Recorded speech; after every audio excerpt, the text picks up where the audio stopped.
Assalamualaikum warahmatullahi wabarakatuh. Perkenalkan, nama saya Mita Febrianti, nomor induk mahasiswa 181111086, mahasiswi semester 4 kelas C. Nah, pada kesempatan kali ini saya akan melakukan presentasi hasil kerja dari kelompok kami, yakni dengan topik bahasan sindrom nefrotik dengan anggota kelompok saya sendiri Mita Febrianti, Insan Mulia Ramadan, Febri Aquaril Dwi Kurniawan, dan Iva Ristia.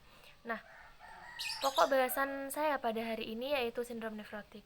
Nah, sebelum kita memasuki lebih dalam, alangkah baiknya kita itu mengetahui apa sih sebenarnya sindrom nefrotik itu. Nah, sindrom nefrotik itu adalah kumpulan gejala yang disebabkan oleh adanya injuri glomerular yang terjadi pada anak dengan karakteristik proteinuria, hipoproteinuria, hipoalbuminemia, hiperlipidemia, dan edema. Ini menurut Suryadi 2001. Nah, dikatakan dengan karakteristik ini berarti dengan ciri-ciri. Yang salah satunya adalah proteinuria. Nah, proteinuria sendiri itu adalah adanya protein di dalam urin. Jadi pada saat kita itu melakukan BAK, urin yang kita keluarkan itu mengandung protein. Jadi pada saat proses pembentukan urin itu tidak terfilter secara baik. Jadi protein itu masih terkandung di dalam urin yang kita keluarkan. Nah, setelah saya menjelaskan tentang pengertian, selanjutnya setelah saya menjelaskan pengertian, itu pasti setiap penyakit itu pasti ada klasifikasinya. Nah, seperti sindrom nefrotik ini sendiri dibagi menjadi 3. Ini menurut Wale dan Wong 1999, ini membagi sindrom nefrotik itu menjadi 3. Yang pertama adalah sindrom nefrotik lesi minimal atau MCNS, minimal chain nephrotic syndrome, dan yang kedua adalah sindrom nefrotik sekunder, dan yang ketiga adalah sindrom nefrotik kongenital. Nah, sindrom nefrotik lesi minimal atau MCNS, minimal chain nephrotic, terbagi menjadi 3, yaitu sindrom nefrotik lesi minimal atau MCNS atau minimal chain nephrotic syndrome, dan yang kedua adalah sindrom nefrotik sekunder, dan yang ketiga adalah sindrom nefrotik kongenital. Nah, sindrom nefrotik lesi minimal ini adalah kondisi yang sering menyebabkan sindrom nefrotik pada anak usia sekolah. Nah, anak dengan sindrom nefrotik ini pada biopsi ginjalnya terlihat hampir normal bila dilihat dengan mikroskop cahaya. Dan yang kedua ada sindrom nefrotik sekunder. Nah, sindrom ini terjadi selama perjalanan penyakit vaskuler seperti lupus eritematosus sistemik, purpura anafilaktik, glomerulonefritis, infeksi sistem endokarditis, bakterianitis, dan neoplasma limfoproliferatif. Dan yang terakhir adalah sindrom nefrotik kongenital. Nah, faktor heredital sindrom nefrotik disebabkan oleh gen resesif autosomal. Bayi yang terkena sindrom nefrotik usia genetasinya pendek dan gejala awalnya adalah edema dan proteinuria. Penyakit ini resisten terhadap semua pengobatan, dan kematian dapat terjadi pada tahun-tahun pertama kehidupan bayi jika tidak dilakukan dialisis. Nah, setelah klasifikasi saya akan menjelaskan etiologinya. Nah, berdasarkan etiologi menurut Pardede 2016, sindrom nefrotik dibagi menjadi 3. Seperti yang dijelaskan sebelumnya, adanya kongenital, primer, dan idiopatik dan sekunder. Nah, dari penyebab kongenital sendiri itu disebabkan yang pertama adanya Dennis Druss atau sindrom atau disebut dengan WTI, dan yang kedua adanya Frazier syndrome atau WTI juga, dan yang ketiga ada difusi mesengial sklerosis atau WTI atau PLCEI, dan yang terakhir adanya Persen syndrome.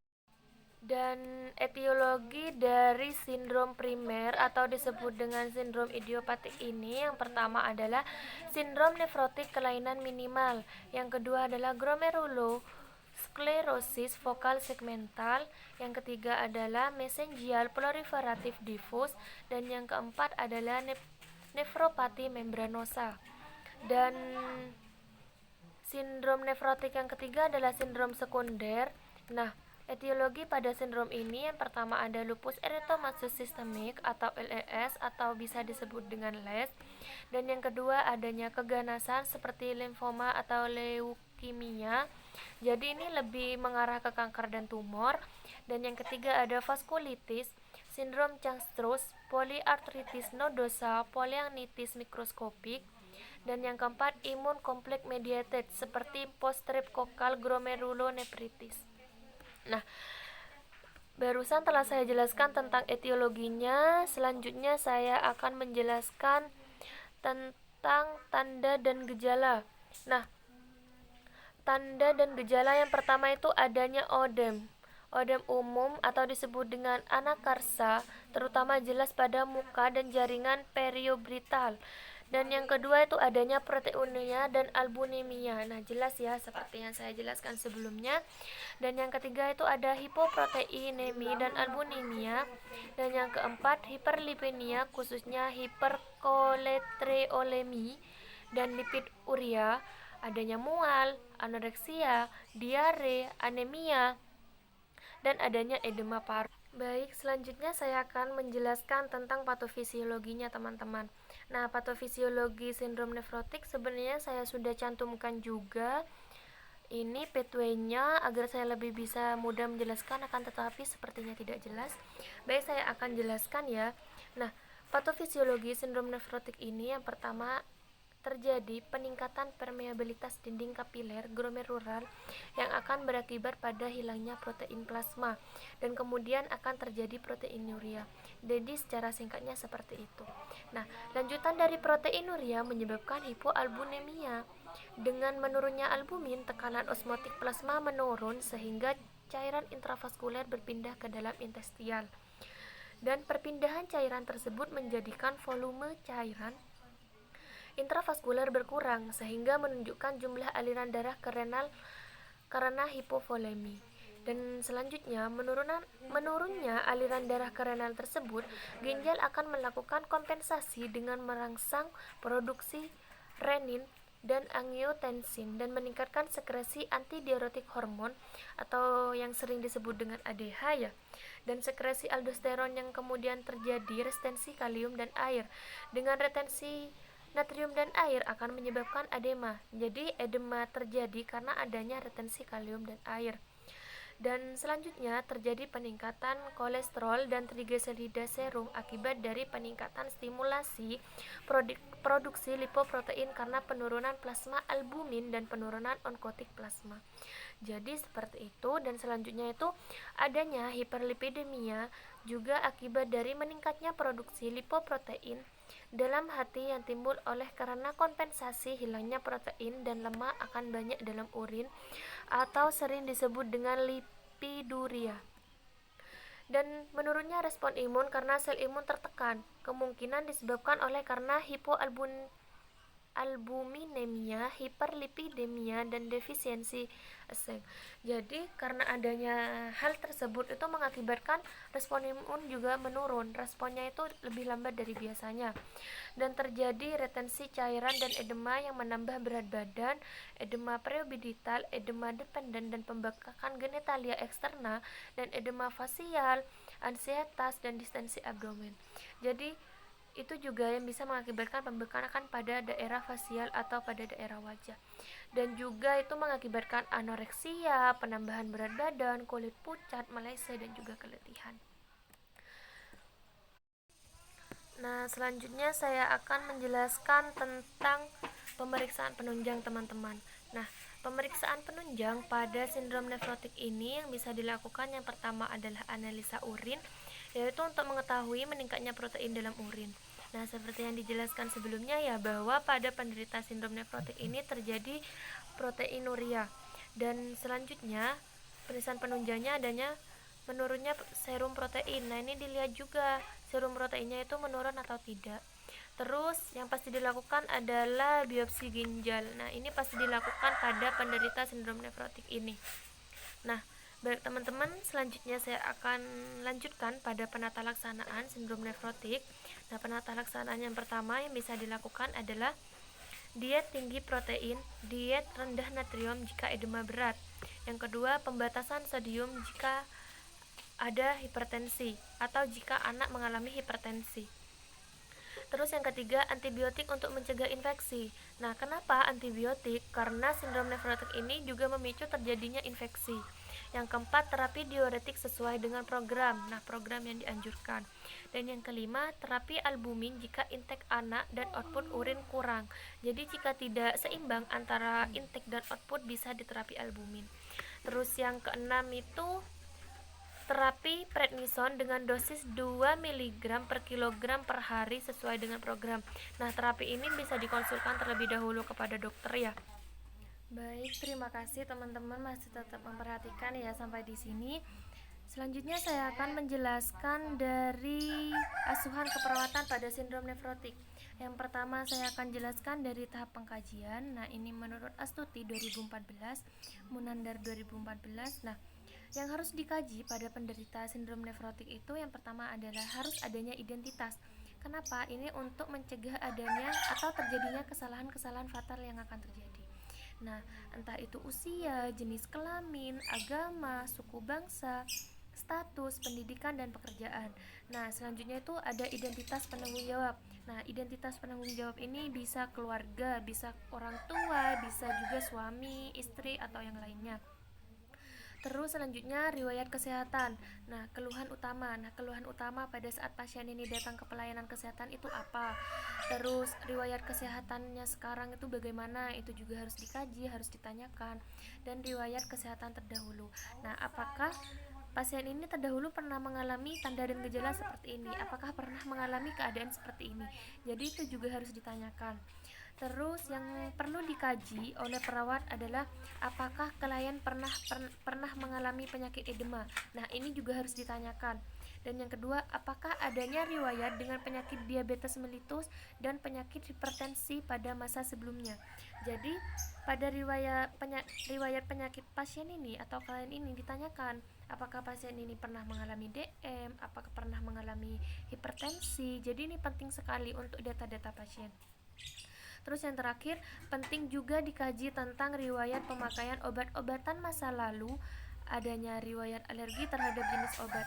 Nah, pada pasien harus ditanyakan sebelumnya pada pasien atau keluarganya ya, pernah mengkonsumsi obat apa, entah itu jangka panjang atau jangka pendek, dan pernah punya alergi obat apa. Nah, ini biasanya jenis antibiotik. Jadi sebelum kita memberikan antibiotik, alangkah baiknya kita itu tanyakan dulu apakah pasien ini punya alergi terhadap obat, entah itu antibiotik atau obat yang lainnya. Terus itu selanjutnya riwayat kesehatan keluarga. Nah, pada ini kaji juga adanya penyakit keturunan. Nah, biasanya seperti DM itu memicu timbulnya manifestasi klinis sindrom. Nah, jadi dikaji dulu itu entah itu ayah, kakek, nenek, ibu itu pernah punya DM atau tidak. Nah, selanjutnya itu kebutuhan biopsikososio-spiritual. Nah, yang harus dikaji pada pasien ini yaitu pola nutrisi dan metabolisme. Apakah terjadi anoreksia, apakah pasien itu mengalami muntah atau juga mual. Terus pada pola eliminasinya juga ditanyakan apakah pasien itu mengalami diare atau pasien itu mengalami oliguria. Jadi harus ditanyakan juga pada pasien. Terus pola aktivitas dan latihannya, apakah pasien ini mudah lelah pada saat olahraga atau aktivitasnya, atau dia itu tidak mudah lelah. Jadi ini harus juga ditanyakan. Terus pada pola istirahat tidurnya, apakah pasien itu mengalami kesulitan pada saat tidur, ataukah sering terbangun pada saat malam hari. Terus itu pada pola mekanisme coping atau pertahanan tubuhnya pada saat ada stresor atau pada saat ada masalah, apakah pasien ini mudah cemas atau maladaptif atau melakukan hal-hal yang merugikan diri sendiri atau orang lain. Jadi harus ditanyakan. Terus pola persepsi diri dan konsep dirinya. Nah, dia itu mudah putus asa atau dia itu rendah diri dan bisa ditandai dengan menarik diri dari lingkungan sosial. Terus selanjutnya itu ada pemeriksaan fisik. Nah, pada pemeriksaan fisik ini yang dikaji yaitu status kesehatan umumnya itu bagaimana, keadaan umumnya itu bagaimana, apakah klien itu tampak lemah dan terlihat sakit berat. Jadi ini harus ditentukan juga atau dikaji. Terus selanjutnya itu kesadaran biasanya pada pasien ini biasanya kompos mentis ya, biasanya normal. Terus CTV sering tidak didapatkan adanya perubahan, jadi cenderung normal. Terus pemeriksaan sistem tubuh. Jadi pemeriksaan sistem tubuh ini dilakukan pada B1 sampai B6. Terus selanjutnya pada pengkajian yang terakhir adalah pemeriksaan diagnostik. Nah, pemeriksaan diagnostik ini yang dilakukan adalah urinalisasi didapatkan dengan hematuria secara mikroskopik. Proteinuria, terutama albumin. Keadaan ini juga terjadi akibat peningkatan permeabilitas membran glomerulus. Nah, ini pada tahap pengkajian ya teman-teman. Selanjutnya pada diagnosa keperawatan. Nah, pada diagnosa keperawatan ini yang terjadi biasanya kelebihan volume cairan berhubungan dengan penurunan tekanan osmotik plasma. Nah, terus perubahan pola napas berhubungan dengan penurunan ekspansi paru.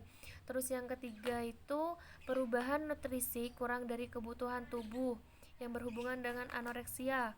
Terus resiko tinggi infeksi berhubungan dengan menurunnya imunitas karena prosedur invasif. Terus intoleransi aktivitas berhubungan dengan kelelahan, gangguan integritas kulit berhubungan dengan imobilitas, gangguan body image berhubungan dengan perubahan penampilan, dan gangguan pola eliminasi. Diare berhubungan dengan absorpsi. Terus selanjutnya pada intervensinya. Nah, intervensi ini sesuai pada diagnosa ya. Misalnya pada yang pertama, dengan diagnosa kelebihan volume cairan berhubungan dengan penurunan tekanan osmotik plasma. Nah, pada ini yang harus diintervensi, pantau dan ukur dan catat intake dan output cairan. Terus observasi perubahan edema, batasi intake garam, dan ukur lingkar perut, timbang berat badan setiap hari, apakah terjadi peningkatan berat badan ataukah terjadi penurunan berat badan. Dan selanjutnya perubahan pola napas berhubungan dengan penurunan ekspansi paru. Nah, intervensi yang dilakukan bisa dengan auskultasi bidang paru. Jadi kita dengarkan paru-paru, entah itu bunyi paru-paru, itu kita dengarkan. Terus pantau adanya gangguan. Nah, intervensi pada diagnosa yang kedua yaitu perubahan pola nafas berhubungan dengan penurunan ekspansi paru. Jadi intervensi yang bisa dilakukan itu bisa auskultasi bidang paru, pantau adanya gangguan bunyi nafas, jadi dipantau, berikan posisi semivolar atau setengah duduk, observasi tanda-tanda vital. Jadi tanda-tanda vital itu tetap harus diobservasi, dan kolaborasi pemberian obat diuretik. Jadi kolaborasi dengan dokter tentang pemberian terapi ini. Terus intervensi pada diagnosa yang ketiga yaitu perubahan nutrisi kurang dari kebutuhan tubuh berhubungan dengan anoreksia. Intervensi yang bisa dilakukan yang pertama yaitu bisa menanyakan makanan kesukaan pasien. Ini untuk meningkatkan nafsu makan pasien. Terus yang kedua, anjurkan keluarga untuk mendampingi anak pada saat makan. Yang ketiga, pantau adanya mual dan muntah. Jadi ini yang harus benar-benar diperhatikan, yang benar-benar harus intervensi ini adanya mual muntah. Nah, karena ini sangat berpengaruh terhadap kebutuhan nutrisi entah itu nutrisi atau cairan pada tubuh pasien. Terus bantu pasien untuk makan dan berikan makanan sedikit tapi sering. Nah, sedikit tapi sering ini berpotensi untuk memenuhi kebutuhan nutrisi pasien itu lebih adekuat. Dan selanjutnya berikan informasi pada klien tentang diet. Terus pada diagnosa yang keempat yaitu resiko tinggi infeksi berhubungan dengan menurunnya imunitas prosedur invasif. Terus yang pertama, cuci tangan sebelum dan sesudah tindakan. Nah, ini untuk mengurangi terjadinya itu terkontaminasi atau resiko infeksi. Terus yang kedua, pantau adanya tanda-tanda infeksi. Jadi harus tetap dipantau. Terus lakukan perawatan pada daerah yang dilakukan prosedur invasif. Jadi prosedur invasif ini dengan cara memasukkan itu alat kesehatan yang tajam ke dalam jaringan tubuh atau ke dalam tubuh. Entah itu bisa berupa jarum suntik, jadi seperti itu, jadi harus benar-benar dipantau. Terus lakukan perawatan pada daerah yang dilakukan prosedur invasif. Jadi pada daerah yang telah dilakukan prosedur itu harus benar-benar juga dipantau, lakukan perawatan juga ya, untuk menghindari terjadinya infeksi. Terus anjurkan keluarga untuk menjaga kebersihan pasien. Nah ini yang penting, karena kenapa? Karena ketika pasien itu tidak menjaga kebersihan, proses penyembuhan akan semakin lama, resiko terjadinya infeksi ini juga semakin besar. Terus kolaborasi pemberian antibiotik. Jadi ini kolaborasi ini bisa dilakukan dengan dokter. Terus pada diagnosa yang kelima, intervensi aktivitas berhubungan dengan kelelahan. Jadi intervensi yang bisa dilakukan yaitu pantau tingkat kemampuan pasien dalam beraktivitas. Nah, itu bisa secara mandiri, bantuan sebagian, atau memang harus membutuhkan bantuan sepenuhnya. Terus rencana dan sediakan aktivitas secara bertahap. Nah, aktivitasnya secara bertahap ini diberikan kepada pasien dari aktivitas yang memang benar-benar ringan, yang memang benar-benar bisa dia lakukan secara mandiri, sampai pada tahap-tahap yang lebih tinggi. Terus selanjutnya anjurkan keluarga untuk membantu aktivitas pasien. Nah, ketika pasien itu mampu melakukan sendiri, jadi biarkan pasien untuk melakukan secara mandiri. Nah, ketika dia memang benar-benar membutuhkan bantuan, entah itu perawat, entah itu keluarga, itu harus benar-benar membantu pasien. Selanjutnya, berikan informasi pentingnya aktivitas bagi pasien. Nah, jadi pasien itu diberikan edukasi ketika dia melakukan bed rest secara total, dia itu selalu tiduran di tempat tidur. Nah, itu berpotensi mengakibatkan penyembuhan itu semakin lama. Jadi pasien itu disupport, diedukasi ketika dia mampu melakukan aktivitas itu secara sendiri. Jadi kita anjurkan untuk melakukannya, entah itu seringan apapun aktivitasnya. Terus untuk diagnosa yang keenam yaitu gangguan integritas kulit berhubungan dengan imobilitas, yang bisa diintervensi yaitu inspeksi seluruh permukaan kulit dari kerusakan kulit dan iritasi. Terus yang kedua, berikan bedak atau pak untuk melindungi kulit. Ini untuk itu menghindari terjadinya gesekan ya. Terus yang ketiga, ubah posisi tidur setiap 4 jam. Jadi pasien itu bisa berubah posisi tidur atau kita posisikan sim atau miring kanan, miring kiri, jadi bisa seperti itu. Terus yang keempat, gunakan alas yang lunak untuk mengurangi penekanan pada kulit. Nah, ini juga bisa dilakukan. Terus pada diagnosa yang ketujuh, gangguan body image berhubungan dengan perubahan penampilan.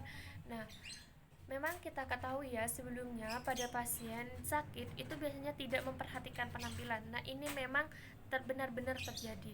Jadi penampilan pasien itu memang tidak seperti orang sehat, jadi memang berbeda. Jadi untuk intervensi ini bisa dilakukan dengan gali perasaan dan perhatian anak atau pasien terhadap penampilannya. Terus dukung sosialisasi dengan orang-orang yang tidak terkena infeksi. Terus berikan umpan balik positif terhadap perasaan anak. Jadi anak ini memang benar-benar harus diberi umpan balik yang positif, yang memberi semangat seperti support itu dah.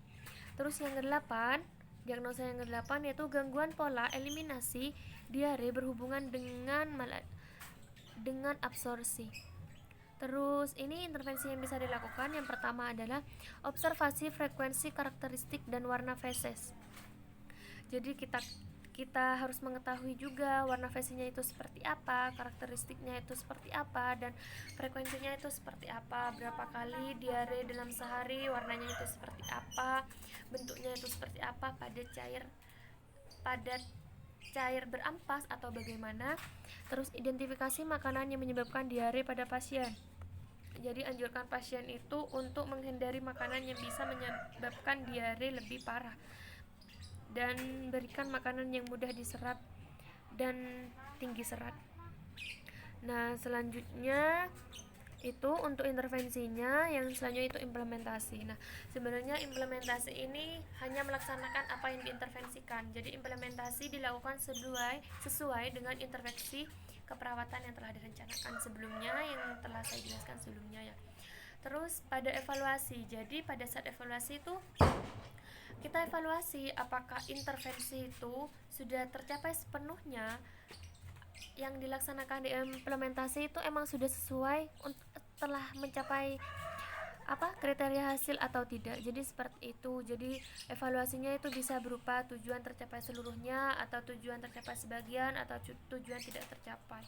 Jadi itu bisa dilakukan pada intervensi-intervensi selanjutnya. Mungkin itu saja yang bisa kami sampaikan, kurang lebihnya mohon maaf. Assalamualaikum warahmatullahi wabarakatuh.